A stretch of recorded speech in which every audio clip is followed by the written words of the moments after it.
Long before swords, guns, or even the very first forged metal tools, there was one prehistoric artifact that completely altered the trajectory of our entire species.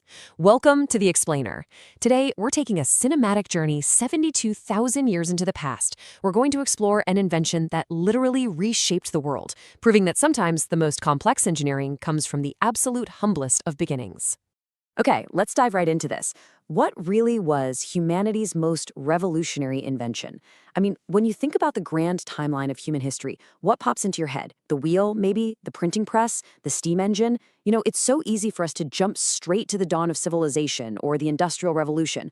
But I want you to pause for a second and imagine the literal life or death stakes of prehistoric survival. Imagine waking up every single day knowing that just trying to secure a meal could easily cost you your life.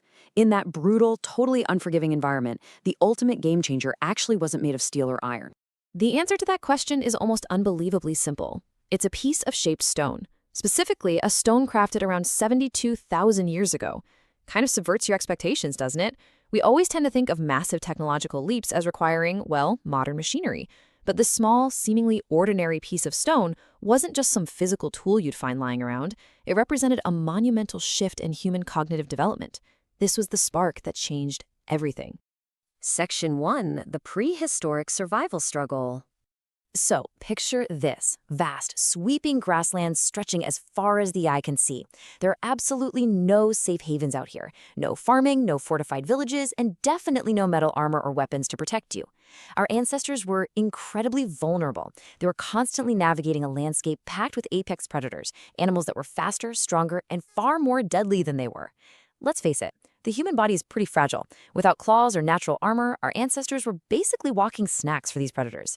Every single hunt was an extreme gamble, relying entirely on wits just to survive this constant, brutal struggle. Section 2. Inside Sibudu Cave. Let's move to the site and see how the story builds from those dangerous grasslands.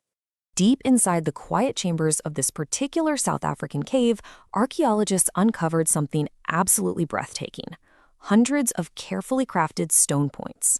And through the marvels of radiometric dating, scientists determined that these artifacts are incredibly old. We're talking between 64,000 and 72,000 years old.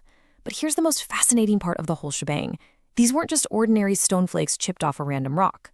When scientists looked closely, they found microscopic wear patterns, and even more amazingly, traces of ancient adhesives. Yep, glue. This meant these little stones were part of a massive technological breakthrough. Now, what's really interesting about this slide is that Sibudu Cave wasn't just some primitive workshop. It was an actual home. Sure, a temporary one for prehistoric hunter-gatherers during the Middle Stone Age, but a home nonetheless. Archaeologists found fireplaces where families gathered for warmth and cooking. They found grass bedding, animal bones from successful hunts, and even plant remains. It really paints a vivid picture of everyday domestic life, doesn't it? You can almost picture the kids sitting by the fire, watching the experienced hunters and skilled craftsmen at work, absorbing the survival knowledge that would literally keep their generation alive. Section 3. Ancient Engineering and Chemistry. Just imagine the sensory experience of this prehistoric manufacturing line. Step 1. A skilled toolmaker selects the perfect stone and uses really precise hammering techniques to shape a razor-sharp point. That takes intense focus, not to mention a lot of experience. Then comes step 2, which is frankly astonishing. They didn't just tie the stone to a stick and call it a day. No, they collected sticky tree resins, mixed them with plant materials, and sometimes even added a mineral called ochre to strengthen the mixture. Then they heated all of it over a carefully controlled fire. They were essentially brewing prehistoric superglue. Think about the intense heat of the fire and that sticky, bubbling resin. Finally, step 3. They carefully fasten the stone into place on a wooden shaft, wrapping animal sinew or plant fibers tightly around the joint for extra strength while the glue dried. So the crucial point here is that what we just described is the creation of a composite weapon.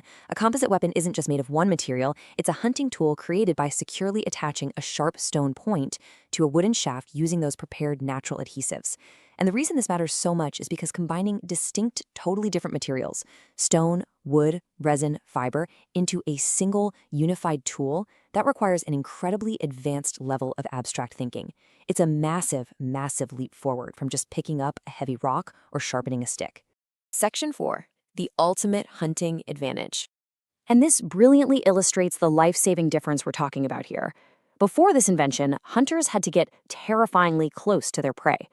Think about it. If you're hunting a wild beast with just a sharpened wooden stick, you are well within striking distance of its claws or tusks. The risk of severe injury or worse was incredibly high. But after the invention of the stone-tipped arrow and spear, early humans could suddenly strike from a much safer distance. Not only that, but the razor-sharp stone point penetrated much deeper than plain wood ever could. Almost overnight, hunting shifted from being a desperate, terrifying gamble into a highly successful, reliable way to source meat. Section 5. Proof of advanced intelligence. Creating these weapons required some serious cognitive processing. This was absolutely not simple, reflexive toolmaking. Early Homo sapiens had to know their environment intimately to gather diverse, specific materials at exactly the right times. They had to understand the early chemistry of mixing and heating adhesives. They had to employ long-term planning, too. I mean, you don't just whip up a stone-tipped spear when a predator is charging at you, right? You have to build it days in advance. And most importantly, they needed the complex communication skills to pass this multi-step recipe down across generations. These tiny stone points are undeniable proof that early humans possessed highly complex, absolutely brilliant minds. Section 6. Expanding across the globe. Let's trace the evolutionary ripple effect on this timeline. Okay, so 72,000 years ago, the composite stone-tipped weapon is invented. What happens next? Well, over the following centuries, more reliable food supplies mean communities aren't starving during difficult seasons. Better nutrition leads directly to healthier families, stronger children, and real population growth. Then, looking millennia later, this massive survival advantage gives humans the confidence, the health, and the sheer numbers to explore entirely new environments. That humble stone point provided the exact stability necessary for modern humans to migrate out of Africa, expanding into Asia, into Europe, and eventually to nearly every single corner of the globe. Now, you might be wondering, how do we actually know all these fascinating details with such certainty? Well, bringing it back to the present day for a moment, it's all thanks to rigorous modern science. Researchers aren't just out here guessing. They're using high-powered microscopes to study microscopic wear patterns. They use complex chemical analysis to identify the exact plants used in a 70,000-year-old batch of glue. They even use experimental archaeology, literally recreating these stone points and ancient adhesives from scratch just to understand exactly how they functioned. And every single test confirms the incredible ingenuity of these prehistoric engineers. Perhaps the greatest weapon ever created was not made of metal. It was made of stone, wood, fire, and the brilliant mind of early humanity. It really changes your perspective, doesn't it? The next time you see a seemingly simple piece of shaped stone sitting in a museum display case, remember the epic story behind it. It represents cooperation, deep intelligence, and a stubborn determination to survive against all odds. It is quite literally the very foundation of our global journey. Kind of makes you wonder, what simple, mundane object that we use today will be looked back on 70,000 years from now as the artifact that defined our entire era? Thank you so much for joining me on this explainer. I'll see you next time.